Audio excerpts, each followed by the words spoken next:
Let us chant Brahmana. Om.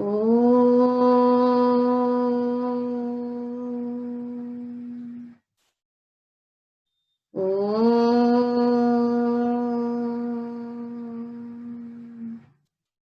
Om. Santi, Santi, Santi. Yes, students, in the previous session we discussed two contaminated diseases, that are pneumonia and common cold. Pneumonia is caused by the Diplococcus pneumoniae, the Streptococcus pneumoniae, Haemophilus influenzae, even that is the Mycoplasma, even by the viruses also, but mainly they are caused by the bacteria. Diplococcus, Diplococcus or Streptococcus pneumoniae or Haemophilus influenzae are the more common, causing the pneumonia. Whereas the common cold is caused by the rhinoviruses.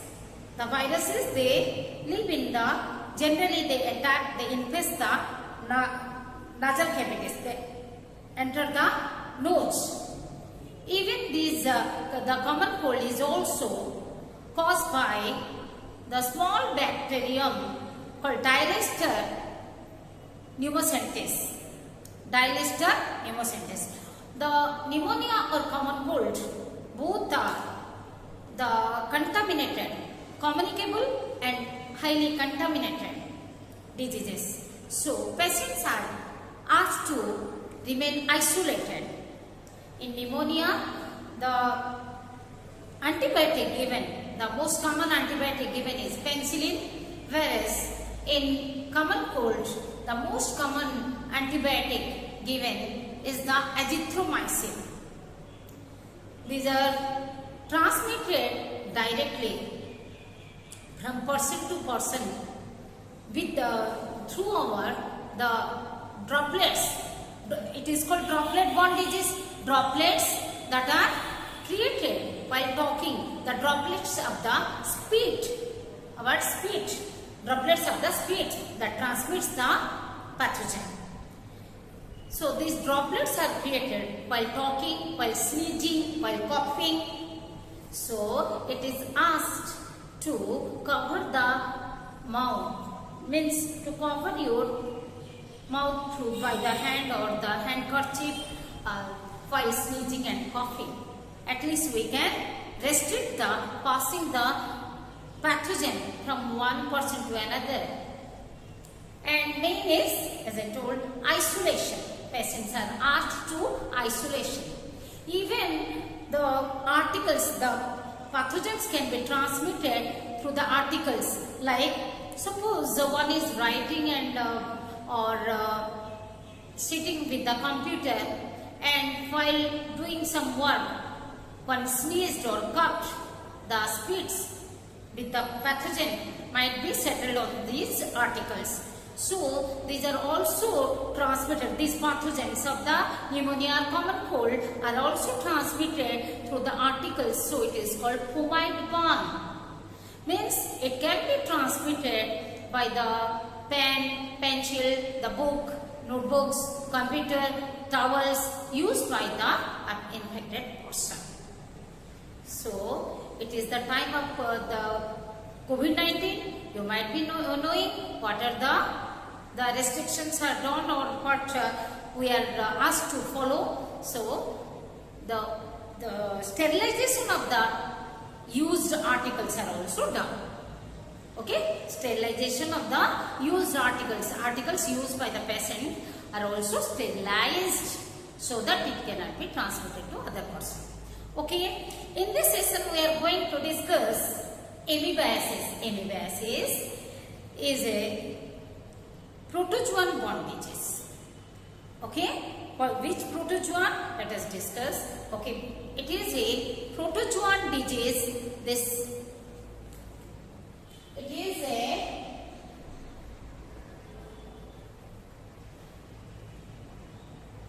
protozoan disease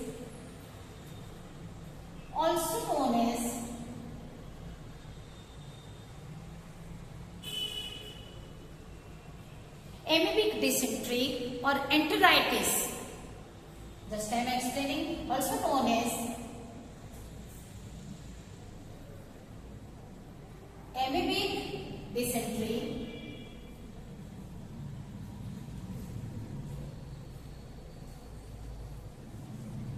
or enteritis. What is dysentery? Enteritis means because the pathogen infests the intestine, lower part of the small intestine or the large intestine. So it causes the infection of intestine, because this pathogen, they infest the intestine, they attack the intestine. What is dysentery? Dysentery means that when the intestine is infected. Dysentery is the diarrhea, we can say diarrhea caused due to the intestinal infection,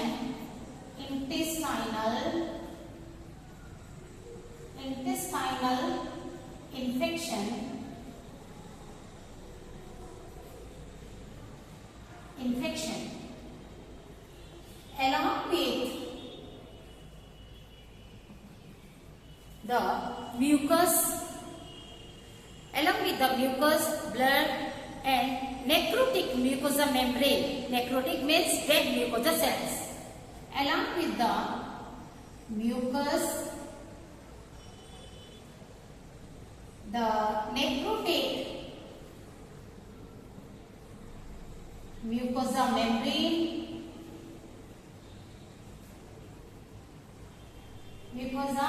membrane, blood, even with blood. Because why? The intestinal infection is caused due to, means mucosa membrane. The mucosa membrane is infected because here the mucosa membrane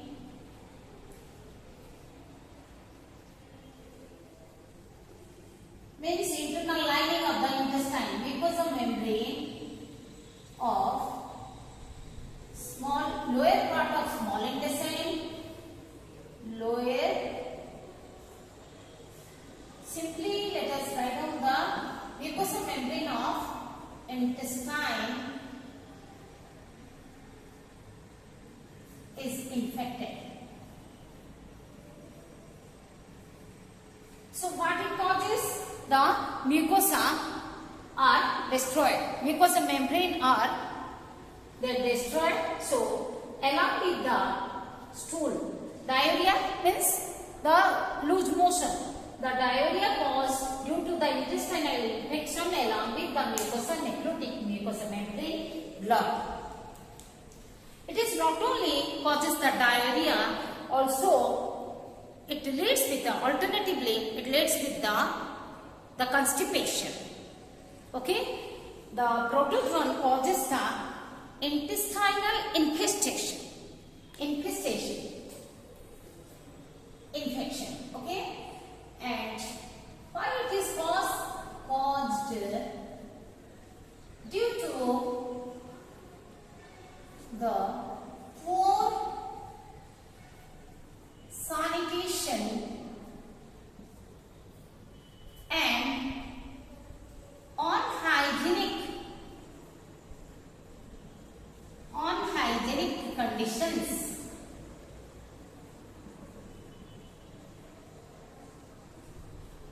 Okay, and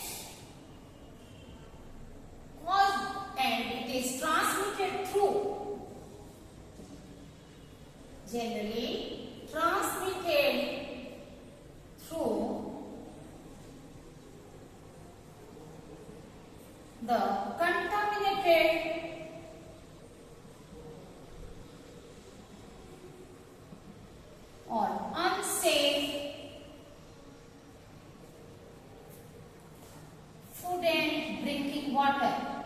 food and water used for the cooking or water used for drinking, whatever. So now the matter is, what is the name of pathogen? Yes, the amoebiasis is caused by a monogenetic the pathogen.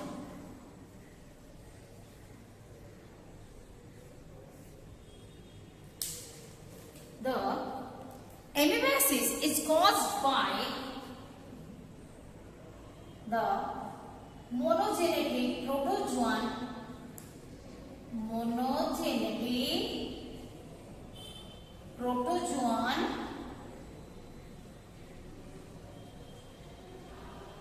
protozoan parasite which infests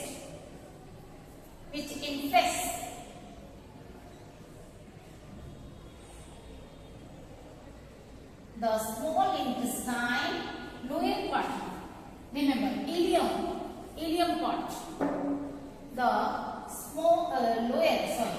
lower part of small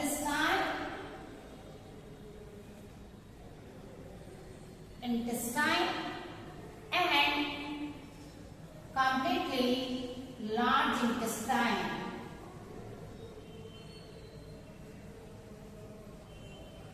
Okay, and still I can tell you the name. This protozoan parasite, monogenetic protozoan parasite, is nothing but the Entamoeba histolytica. Entamoeba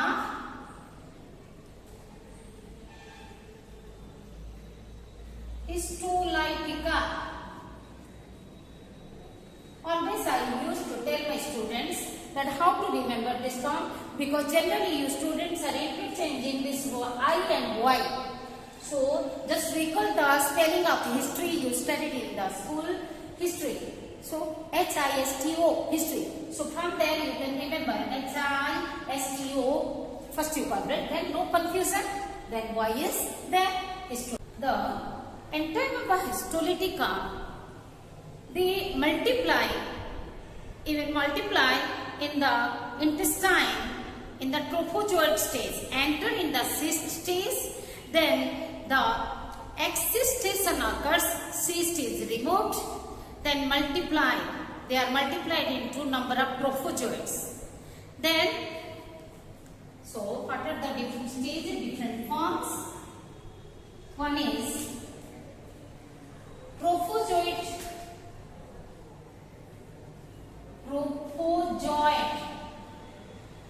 When the cyst enters into the body, we can start the mode of the infection.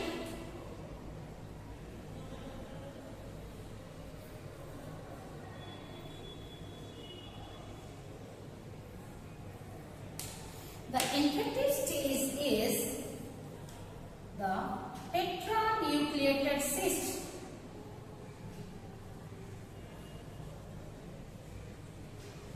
And let us understand what is tetranucleated cyst. You don't have the life cycle, but still let me tell you a little how they are passing through different stages. When the tetranucleated cyst enters in our body, okay, then enters to and it resides in the intestine. There, in the, as I told, first it enters to the lower part of the small intestine. Okay, lower part of the small intestine, then completely occupy the large intestine.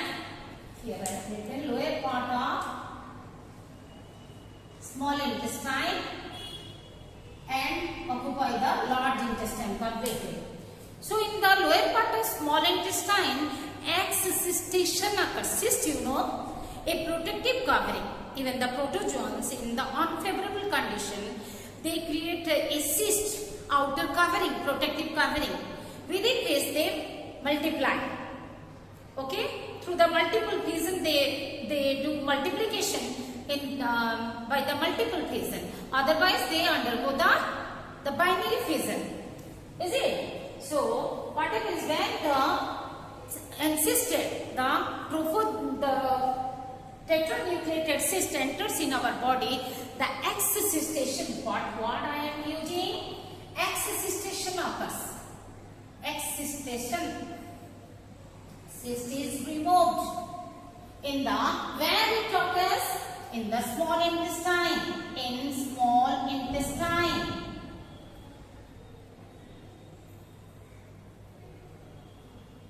Okay?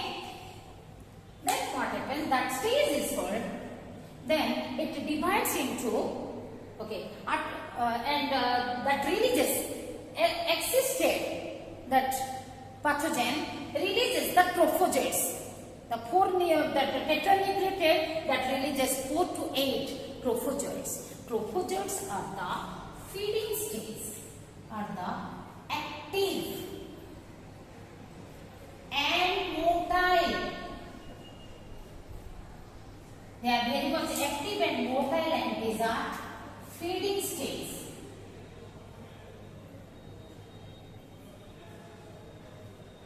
Okay, these are very much active and motile. These are feeding stages. They grow in large, so these are called magna form. What these are called? Magna form.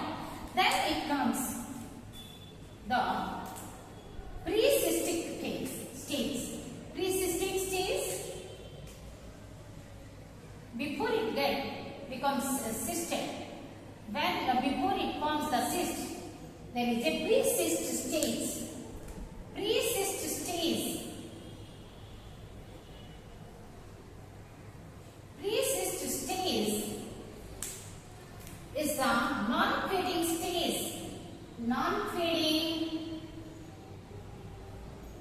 stage. And this is called minute form, smaller in size, while feeding on the tissue and the tissue content of the human being. It grows inside intestinal tissue mucosa, and the mucosa tissue contents. When it is consuming, it becomes large in size, so it is magna form, and it undergoes, remember, even the trophozoite undergoes the multiplication. It replicates by binary fission. It divides and grows in number. Okay? So, there is a pre-cyst stage just before the formation of the cyst, that is non-feeding stage, also known as minute form. What they are called? Minute form. Okay, then comes the cyst. Then they form the cyst. So this is the stage of cyst stage. Cyst is formed. In this case, they are released, and this is the inactive. Okay, they are passive, remain passive. Inactive stage. And they are released along with the feces of the infected person. Cyst is generally tetranucleated cyst, because within the cyst it becomes the tetranucleated. How? In the cyst form, they are released through the feces in the outside the body in the external environment. Yes. Why they form the cyst? The cyst, how they are protected? Yes. The cyst protects the pathogen from desiccation. Desiccation. The cyst, okay, first of all, before getting tetranucleated cyst, what is the function of the cyst? Cyst protects the pathogen from desiccation.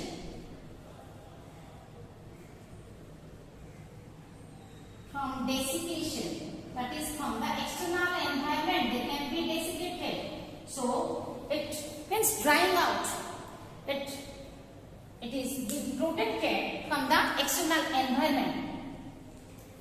Hence, from the effect of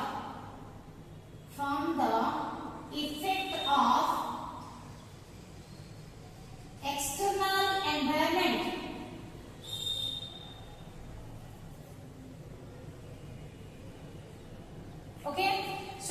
the cyst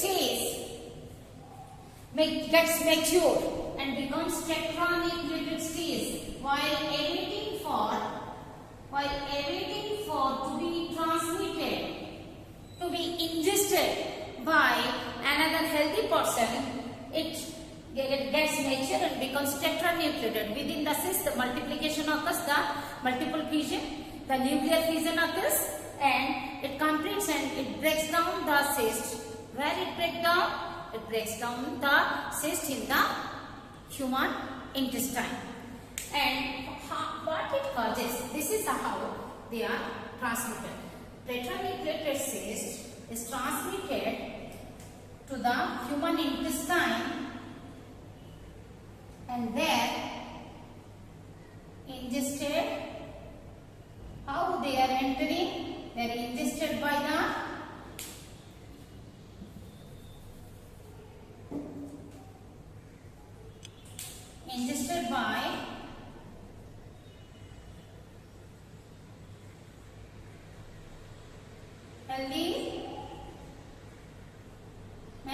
healthy man means human.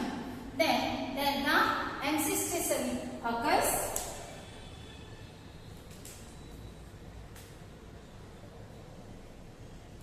Even it multiplies. That tetranucleated cyst releases 4 to 8 trophozoites. Trophozoites they replicate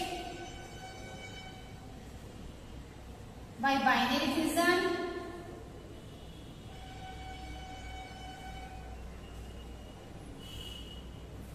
They come to the pre-cyst stage.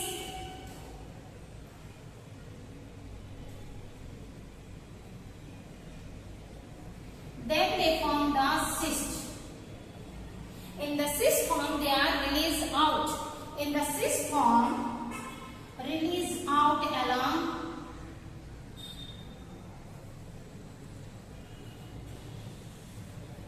release out. In the cyst form, they are released out along with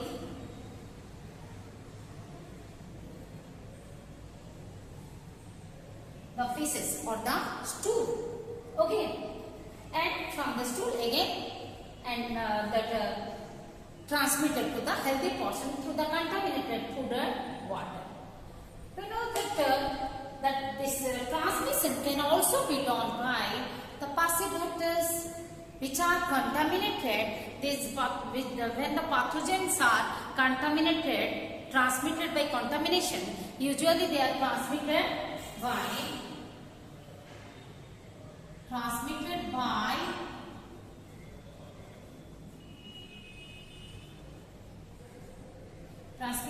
passive, even by passive vectors. What are the passive vectors? Passive vectors, already I have told you. The passive vectors in the previous section are the vectors which are not affected, which are not infected, only they carry with their body parts. Passive vectors are like the flies,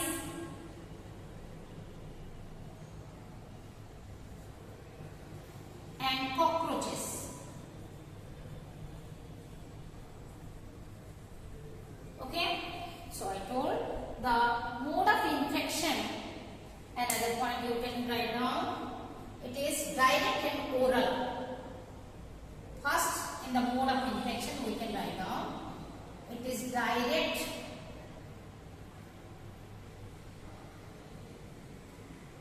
and oral.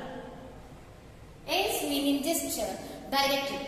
So direct or oral, even transmitted by the passive vectors, that is flies and cockroaches, and how it is transmitted from the fecal material we got. Next is another thing. Next, you write down first, then we will discuss.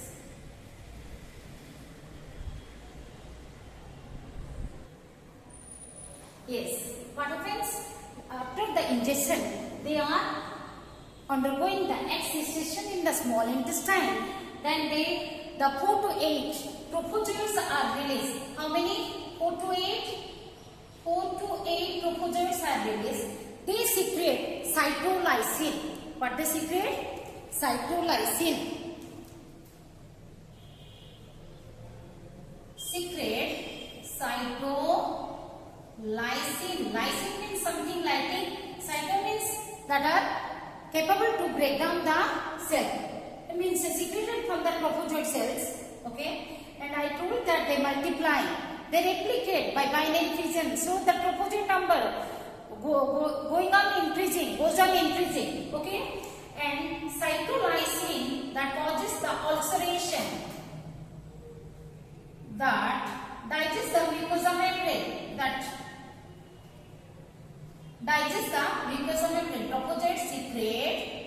Trophozoites secrete the cytolysine digest or break down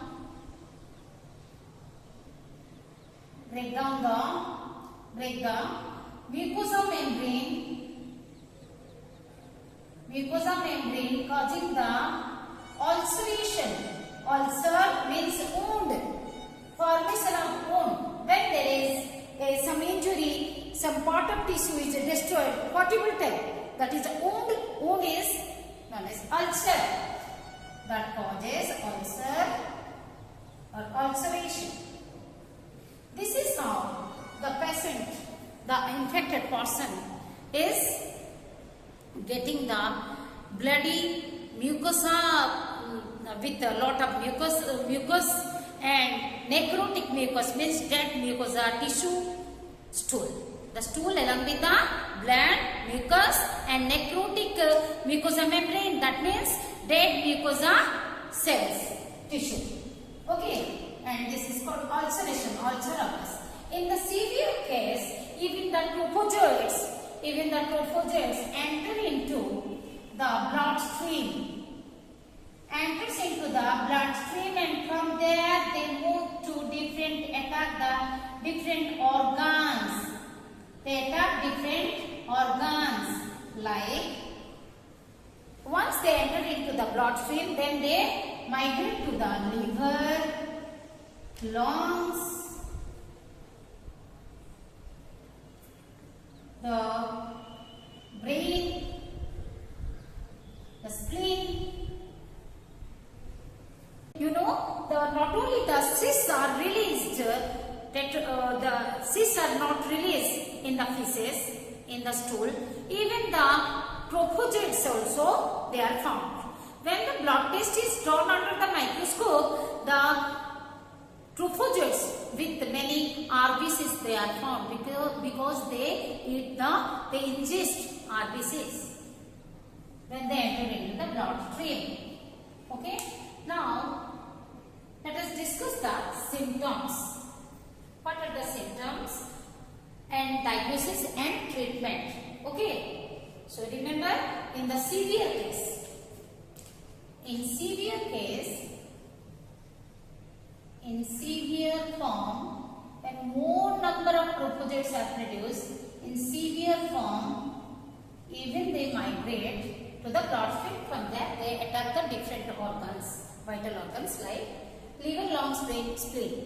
So, what are the symptoms are found? As we discussed, the ulceration of the intestine. Intestinal ulceration means damage of the mucosa membrane. As the trophozoites secrete. Why the ulceration?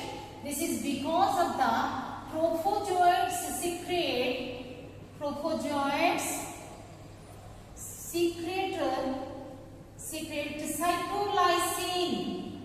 cytolysine and damage the mucosa membrane and damage the mucosa membrane. Okay, so intestinal ulceration occurs. Acute diarrhea, sudden the loose motion. Stool with blood, mucus, necrotic means dead mucosa membrane. The abdominal pain occurs, then the intestinal infection is there, then abdominal pain one will get, the nausea, the feeling before the vomiting, the uneasiness one feels, and even the patient gets the nervousness. Okay, how it is diagnosed by the microscopic examination for the presence of the trophozoite or the tetranucleated cyst. As in the feces, means in the patient feces, the trophozoites as well as the tetranucleated cyst as well as trophozoites are found. Not only the tetranucleated cysts are released along with the feces of the patient, but also the trophozoites are also released with the feces of the patient. So it is confirmed by the presence of tetranucleated cyst, because it forms a cyst. Still, all trophozoites, they do not form the cyst. Some remain in trophozoite stage and some make the cyst. They form the cyst, and that's why some trophozoites or the tetranucleated cyst are found in the fecal smear. Smear means the thin film on the slide is a small, a very small amount of the fecal material is taken, and the smear, the thin film is made and studied under the microscope. Of course, after preparing that slide, the presence of white stone-shaped charcot laden. What is charcot laden? The charcot laden are the eosinophilic protein pigments. The charcot ladens are the protein crystals, the eosinophil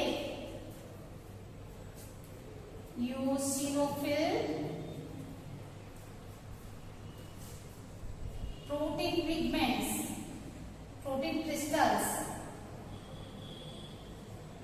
made in the, actually what happened, eosinophils, they secrete, the proteins are secreted in response to the pathogen in the patient's body. So these eosinophil protein crystals are also found, which are called charcot laden crystals. Okay, by tracing the charcot laden or tetranucleated cyst or the trophozoite.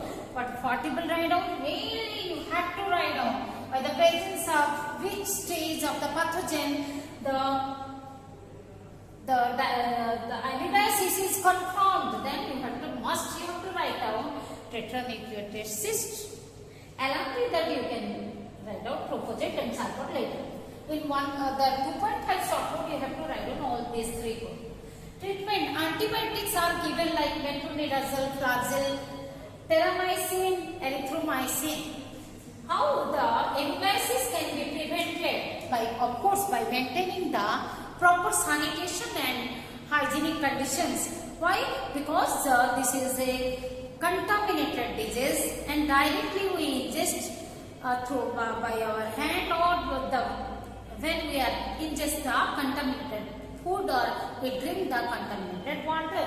So the coverage of eatables like food and water should be maintained. Coverage should be done properly. Proper washing of the eatables, the fruits and vegetables should be done. Proper washing, and the most important are proper washing of our hand before taking a meal. But the washing the hands properly before a meal. Okay, like the Ascaris amoebiasis is caused to all the persons of all age. It is the amoebiasis is caused. Amoebiasis is seen found in the persons of all age. Okay. So what we discuss in this session, that the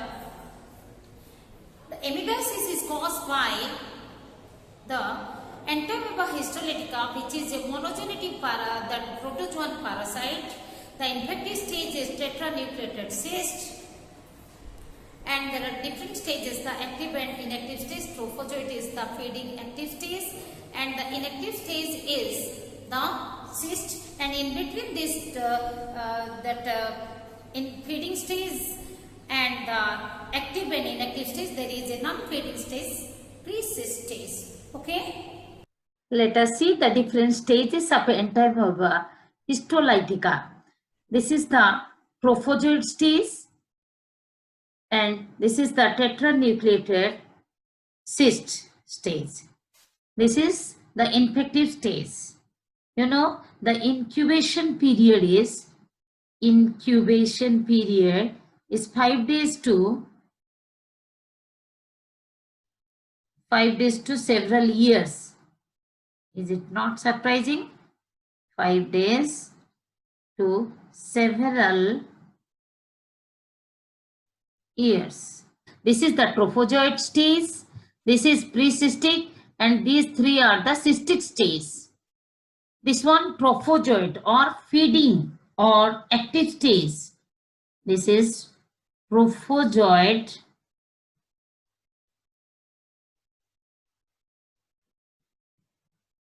or the feeding stage or feeding or active stage,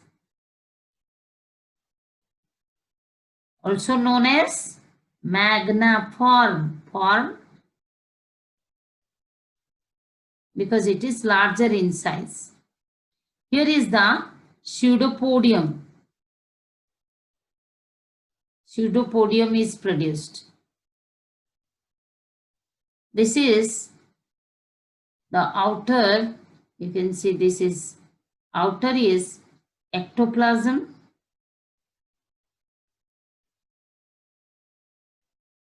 and inner is endoplasm.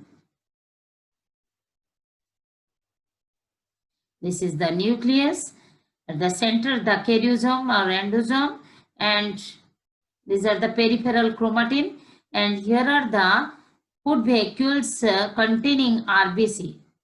Food vacuoles containing, because as they ingest, as the pathogen, as the parasite ingests eat the RBC.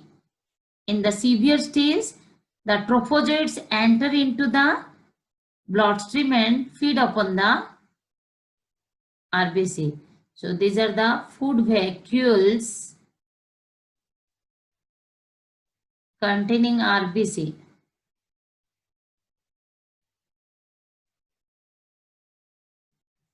This is, here it is written, pre-cystic stage, the stage before the pre-cystic stage before the cyst formation.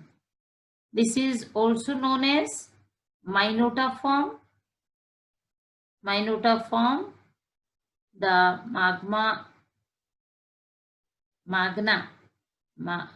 magniform. These are or trophozoite or feeding stage. These are the important for 1 mark question. And this is the most important is the tetranucleated cyst. Tetranucleated cyst. This is the infective stage.